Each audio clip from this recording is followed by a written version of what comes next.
Pamirsa kaum dangu sadaya, wilujeng patepang deui dina pedaran carita Sunda.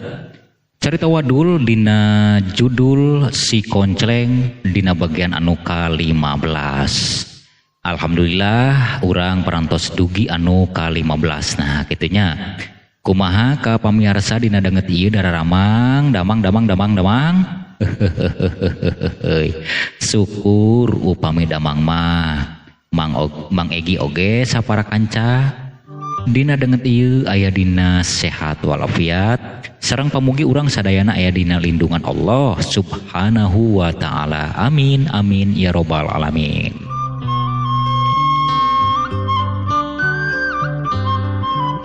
Oge ka pamirsa sateu acana emang medar ieu caritana ku kituna tong hilap ka pamirsa nyuhunkeun dukungan ananya, tong hilap subscribe oge like sareng komentarna kitu kadenya tong hilap ka pamirsa pangtogerkeun we kitu tah tombol loncengna supados emang tiasa mintonkeun deui carita-carita Sunda anu saterasna oge pamirsa tiasa nyimak cariosan atanapi carita Sunda anu salajengna. Mang Egi sareng anu ngaproduksi ieu acara nyeta Sumitra maksudna teh Mitra Kusuma Rekor ngintun salam kasadayana nu disuklakna nu disiklukna nu di mana wae ayana kapihatur sareng wilujeng ngadangukeun. Tong nyangkolong ting kana waktos mangga urang pedar wae carita Sunda carita wadul dina judul Si Koncleng dina bagian anu ka-15. Mangga urang ngamimitian.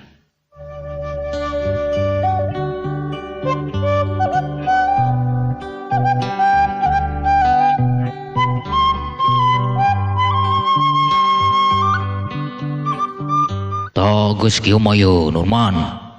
Urang tinggal datang deui lah ka Tuan Sangkur. Urang lapor bahwa urang geus meriksa kabeh sapam-sapam. Beres. Ayolah Kang Dudung. Tenang Kang Dudung ah. Oh atuh. Rek kumaha deui jeung dewek mah ngeun awas maneh. Lamun istilahna camplak cucunga jeung macam-macam lain deui yeuh tindakanna ti dewek. Awas ka deh. Oh tenang. Beres lah. Siap 86.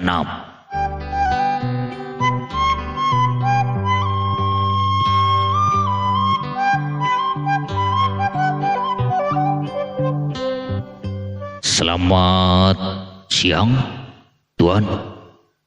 Oh, kalian sudah datang. Selamat siang. Ya. Bagaimana keadaan di lokasi kebun sana? Apa sudah kalian periksa? Bagaimana keadaannya? Oh, Tuan, bereslah. Semua pegawai keamanan di sana sudah kami periksa, sudah kami tanyain satu persatu. Ya memang tadi malam ada kejadian yang sangat merugikan perusahaan kita. Oh, berarti tidak salah mereka apa yang dilaporkan ke Tuan? Iya, betul sekali. Wah, berarti ini di areal kebun ini sudah tidak aman, sudah tidak nyaman. Bagaimana ini? Bagaimana tugas kalian? Kenapa bisa begini ya? Oh begini Tuan, kalau begitu udahlah kami akan bekerja keras semaksimal mungkin. Malam kami akan siap gencar untuk maksudnya untuk mengamankan lingkungan kebun di sini. Oh begitu ya Dudung. Saya percaya sepenuhnya sama kamu karena kamu di sini orang yang paling jago orang yang paling bisa main po. Jadi saya percayakan sama kamu sepenuhnya. Amankan kebun kita, amankan perusahaan kita, jangan sampai ada pemalingan lagi ya. Baik Tuan, akan kami laksanakan. Ya silahkan, kalian sekarang istirahat dulu. Dan Tuan pun akan istirahat. Terus terang, dengan mendengar berita seperti ini, Tuan jadi pusing 7 keliling, ha? Sugan, kadalapan ongkek. Hei, ngomong naon maneh? Nurman, tuh lah. Untung tengah dengian tadi jebir tuannya. Oh, pun ngadengin wah maneh pasti. Oh, enggak sah, gandeng. Bicara apa tuh kalian, ha? Pendengaran Tuan jejebir. Apa itu jejebir? Oh, begini Tuan. Mandor Nurman ini pengen minum bir katanya. Oh, minum bir. Ambil saja tuh. Di meja Tuan masih banyak. Silakan. Bisa bae maneh. Oh, Kang Dudung. Dasar mahayang dewek ah. Oh, geus guru nyokot lah. Oh, beres saya. Oh, silakan Tuan. Beristirahat dulu, kami juga akan istirahat. Dan apa yang ditawarkan oleh Tuan tadi, kami ngambil 2 ya. Boleh. Silakan.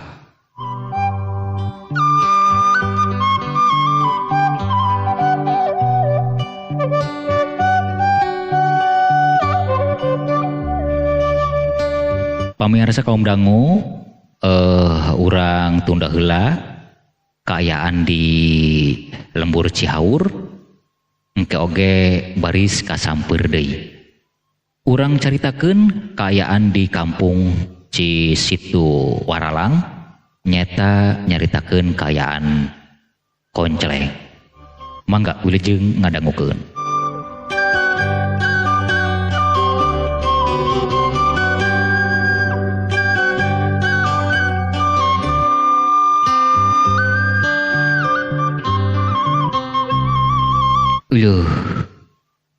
Bahasa keur peuting dewek teu bisa sare euy. Pas tengah peuting asa ngimpi disebut ngimpi da teu sare. Disebut teu sare asa ngimpi. Dewek kadatangan bapak euy.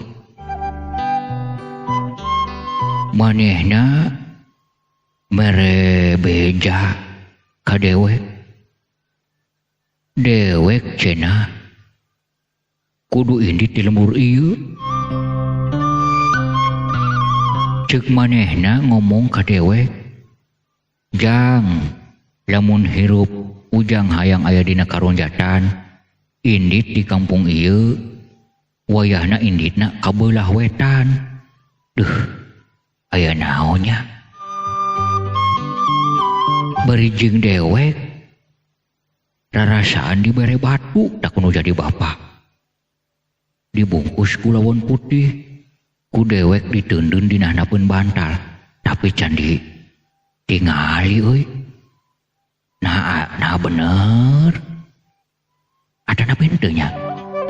Nanya apangan ukur rarasaan dewek. Cobalah dewek. Rek ditengok ka hanapeun bantal. Nah iya kitu.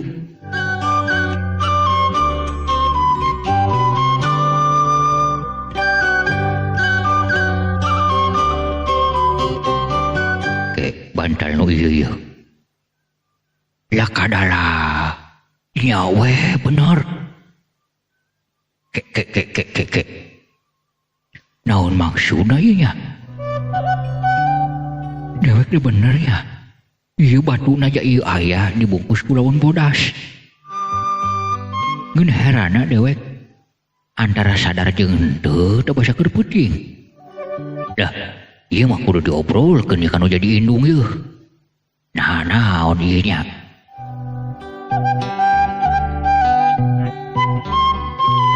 Jeung dewek deui cenah eta cekolot. Ceuk nu jadi bapak basa kadenge sorakna cing kade ujang anaking ulah sombong ulah takabur ulah umaing ulah gumede sok ieu titipan ti Bapa gunakeun sahade-hadena sing bisa tutulung sing bisa nulung kanu butuh sing bisa nalang kanu keur kasusahan oge kudu bisa ngajait kana katunggaraan. Nah kumaha maksudna ieu jeung deunan hubunganana jeung ieu batunya ieu mah kudu ditanyakeun kana emak ieu.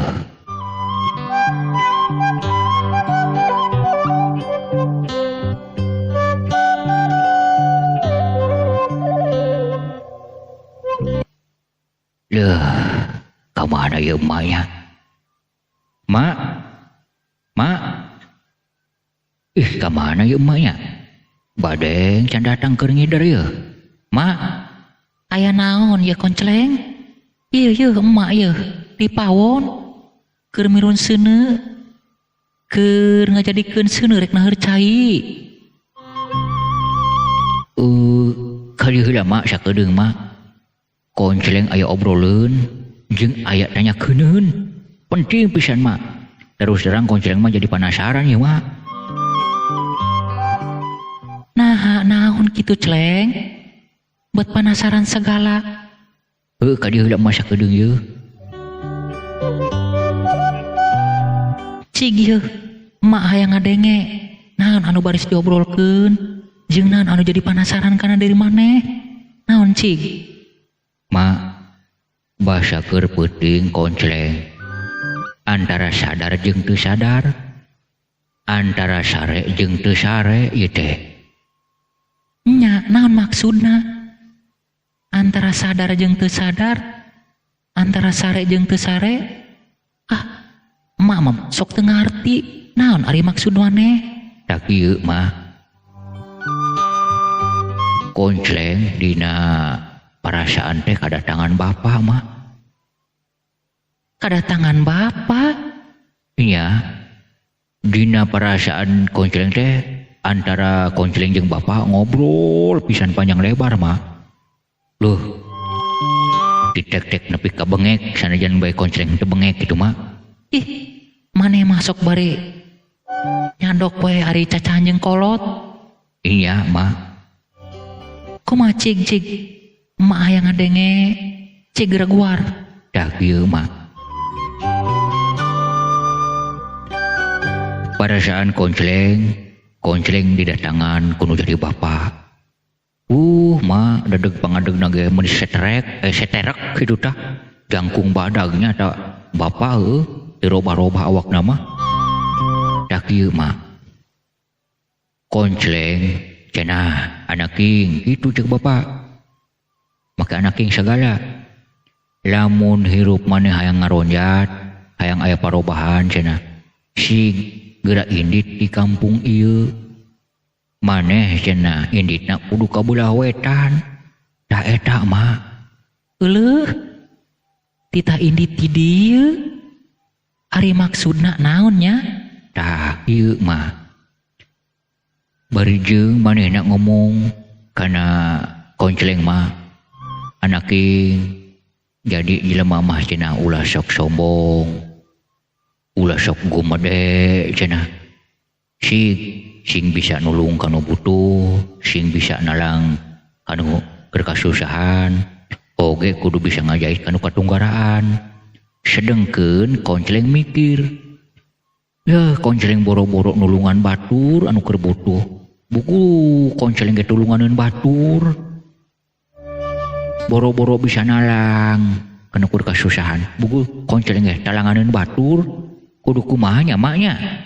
Teu ngarti ieu koncleng mah. Ngeun anu nyieun anehna kieu mah. Koncleng dibere batu parasaan teh dibungkus ku lawon bodas. Ditendeun weh ku koncleng disimpennya dina handapeun bantal. Tah, bahasa tadi penasaran.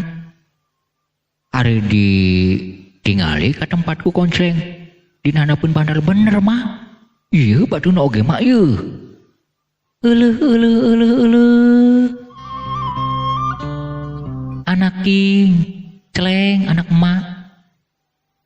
Eta jimat bapak maneh. Jimat bapak maneh eta. Kahirupan bapak maneh. Eta anu digunakeun ku bapak maneh, celeng. Mak, asa bet mustahil teuing pikeun konceleng mah. Nah, bet mustahil. Kieu mah. Aya anu ngomong ka konceleng hiji kokolotan. Ulah sok midua pangeran cenah. Komo anu sebutna kana batu eta kasebutna musyrik cenah kitu. Ih, anak king. Kieu ieu. Eta mah tergantung jelemana. Naon maksud mah? Nya, ari batu mangan ukur pelantara ieu. Ngeun ulah sok disalahgunakeun. Ulah disalahgunakeun kumaha maksud mah? Konceleng mah terus terang mah poekeun ieu. Contona bapak maneh. Sabab eta ieu. Bapak maneh kan tukang ngubaran, tukang nulungan batur, tukang ngajahit kanu keur katunggaraan. Eta wasilah tina batu. Lain berarti urang ngamoja-moja batu, ya awas kade. Ulah salah ngartikeun, ulah salah ngamana-anana. Oh gitu mah. Harita mah mangpaat keur jalma rea, mangpaat keur jalma loba, karasa kuno ditulunganana, karasa kuno kasusahanana. Naon salahna ieu? Nu penting nama urang ulah sok ngajalankeun anu aneh-aneh. Maksud mah nu aneh-aneh kumaha? Ya misalkeunana kana batu menta sugi, kana batu menta sakti, kana batu menta ieu itu, ulah anak ing peupeujeuh. Tetep urang mumontang jeung mementa nama kanu maha kawasa. Eta cenah batu anu digunakeun ku bapak maneh anu kuari aya dina leungeun maneh. Eta mangan ukur pelantara. Ngeun urang kudu ikhlas jeung tetep percaya nama kanu maha kawasa. Oh gitu mah. Kayak mah anu can ngarti ieu konceleng ieu kagunaanana kana naon bae mah salama anu dipikanya hukum mah waktu ieu batu digunakeun keur bapak hirup. Jang loba eta mangpaatna. Bapak bisa nulungan anu potong, bisa oge nulungan anu ieu itu. Pokona mah sagalana didinya ayana. Tergantung urang-urang nangen sing kade. Ulah dibawa sombong, ulah dibawa ujub, ulah dibawa umaing. Bapak maneh henteu kitu. Jeung ulah sok ngarepkeun pamere. Aya bae batur welas asih tarima. Lamun teu aya ikhlaskeun. Oh kitu mah. Nuhun anak king. Berarti bapak maneh bener. Sabab keur waktu hirupna bapak maneh pernah wasiat. Kegeh cenah naon anu aya dina diri bapak baris kacangking ku diri hidup. Nu penting hidup bisa mawana. Oh gitu mah. Duh. Hatur nuhun ari kitu mama. Doakeun ku emak sangkan konceleng bisa mawana. Sangkan konceleng teu sampai terjerumus karena jugrang anu jero. Doakeun ku emak. Tapak lacak bapak ku konceleng baris dituturkeun, baris dipilampah. Atur nuhun. Ieu meureun mah anu disebut keajaiban ya maknya. Nya naking. Sok nu hade nu mantak mulai ti ayeuna sing sering nyengharep ka barat. Nya tinggalkeun kalakuan-kalakuan anu teu hade. Amin. Doana we atuh mah. Terus ieu konceleng mah kudu indit. Nah kudu kumahnya maknya. Sok rek indit mah indit bae. Mak ikhlas didoakeun ku emak sing lungsur langsar sing kade lamun maneh manggih di ditu pagawean anu hade nya nu hade. Lamun boga dunungan kudu nu bener ngadununganana. Lamun aya batur kasusahan aya karepet sakadada jeung kaduga ku maneh mah tulungan. Moga-moga wae mah ari kitu mah mulai diisukan mah konceleng rek indit ka belah wetan jeung kabeneran deui mah konceleng rek nyelusuri Kang Samran cenah kaditu ka belah wetan cenah rek lembur Cihaur di dinya aya kebon teh sakalian we lah konceleng rek nyar pagawean ka dinya. Sig didoakeun ku emak komo eta mah Samran cenah tos ka ditu heug teangkeun ka ditu.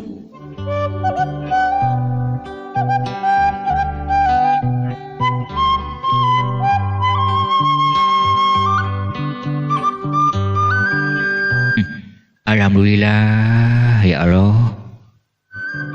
Nya aya babasaan Allah Maha Uninga Maha ningali jeung Maha Kawasa deui. Nya ieu meureun anu disebutkeun payakun teh. Padahal mah bapa tos teu aya, tos pindah ka alam langgeng. Gorenganan anu Maha Kawasa mah teu heseun nya. Bapa doakeun konceleng sangkan konceleng bisa mawakna naon anu diamanatkeun ku bapa. Insya Allah konceleng baris ngajalankeun sahade-hadena bapa. Mak konceleng doakeun mak sareng konceleng nyuhunkeun di hampura dina sagala kasalahan konceleng salama ieu sok ngaririweuh ka emak sok nyusahkeun ka emak. Adatna anak king teu naon-naon kolot naon ngaranna lamun teu ngahampura kanu jadi anak. Sok ku emak didoakeun sing lungsur langsar moga-moga darajat maneh sing aya dina ngaronjatna ngeun kade lamun hirup maneh geus robah ulah sombong sakali deui nya ulah sok gumede kudu karunya ka anu leutik. Amin amin doakeun wae mah. Keisukan konceleng rek indit pang sampaikeun wae lah salam konceleng ka anu aya di dieu ka Abah Lebe ka Abah RT oge ka si Kohar wayahna we pangbejakeun eta urusan awi can bisa ngaganti gitu. Ke naon ngomong-ngomong awi kumaha tadina celeng. Ih sok araraneh. Ih ieu mah bahasa minggu-minggu kamari teh ya kira-kira geus hampir sabulan lah ka ieu keur bahasa konceleng resep nguseup. Duit bapa nasi Kohar pan dipake ku Kohar jeung ku konceleng mah eta duit jeung meuli awi beah ku konceleng jeung ku Kohar sedengkeun konceleng ngajangjian rek ngaganti.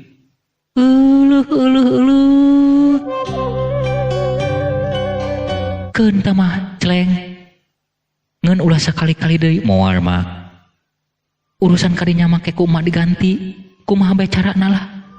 Nu penting maneh sing jongjon nya sing tumanina oge ulah aya pikiran kadi-kaditu teuing tah mah urusan emak ke disampaikeun ku emak salam ka Abah Lebe ka Abah RT jeung ka sadayana. Iya mak lah keun bahasa pasusubuh lah konceleng rek indit.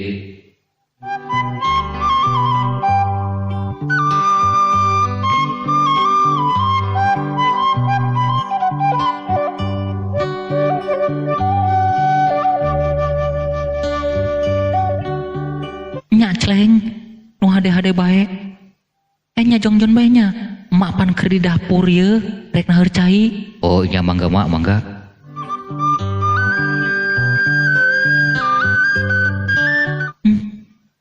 Celeng. Berarti bapak maneh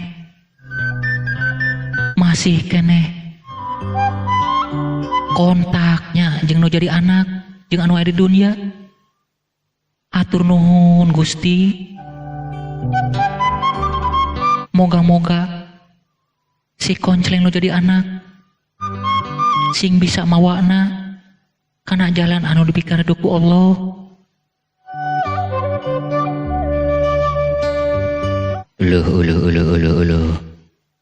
Nya ieu batu lantaranana bapa dewek basa keur hirupna memang seueur loba banyak pasena nu potong lah nu kieu lah nu kitu lah jeung nu rea-reana deui.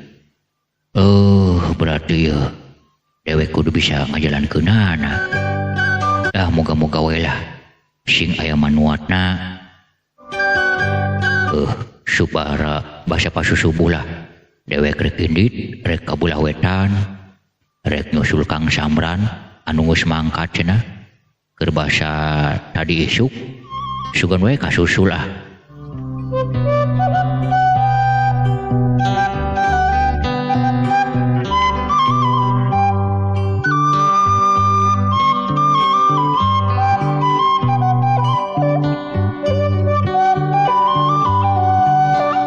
Pamirsa, urang tunda heula carita si Konceleng sakedap mungkin baris kasampeur deui.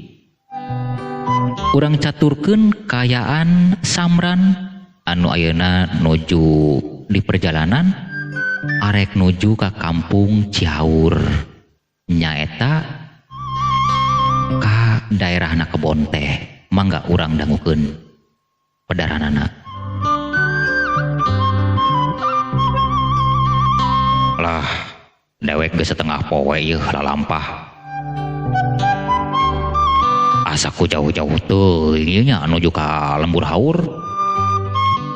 Alah beuteung geus lapar yeuh. Arek ka warung heula.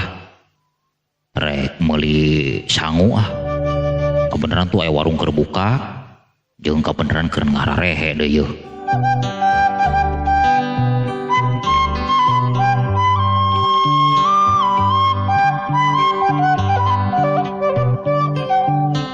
Punten Pak. Oh, mangga. Mangga calik jangan, mangga calik. Hatur nuhun Pak. Iya bae ya Pak, pesen alas lah. Sangu. Oh, mangga. Nganggo naon, Jang? Eta we lah. Sayur sareng eta ikan asin sareng sambelna. Oh, mangga. Sanes, ari Ujang anu ti mana ye? Bet asa anyar pinanggih ye, Bapak mah. Abdi anu ti tah kampung situ Ciwaralang. Tujuan abdi bade ka Lembur Haur. Bade milarian pada melan lah ka Lembur Haur ka Kebon teh. Oh, nya. Lumayan tebih keneh, Jang. Lamun Ujang mangkat ayeuna ya, kira-kira tabuh opatan lah nyampe ka ditu. Ayeuna pan karek ge tabuh hiji ya. Oh, lumayan masih tebihnya Pak nya. Nya. Nya Jang di dinya teh. Oh, kebun teh na luas. Para kuli petikna oge seueur. Nyalah abdi bade ngadu nasib we kadinya. Moga-moga wae Jang. Ngan sing kade-kade banyak. Nah gitu Pak, aya naon? Teu aya naon-naon. Ngan maksudna mah sing hade-hade bae. Kin we heulaan lah urang ceritana, mangga we heula. Ya, alasna ye. Oh, hatur nuhun Pak, hatur nuhun. Atur nuhun.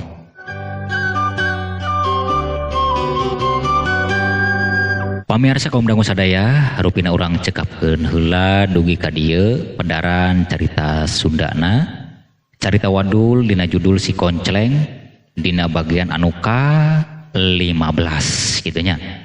Atur nuhun dina segala peratosanana sareng nyuhunkeun dihapunten pilih aya cariosan-cariosan anu kirang merenah oge dina tata cara penyampaianana. Mang Egi saparakanca bade amit mundur amit mungkur. Wabillahi taufik wal hidayah. Wassalamualaikum warahmatullahi wabarakatuh. Permios cag a.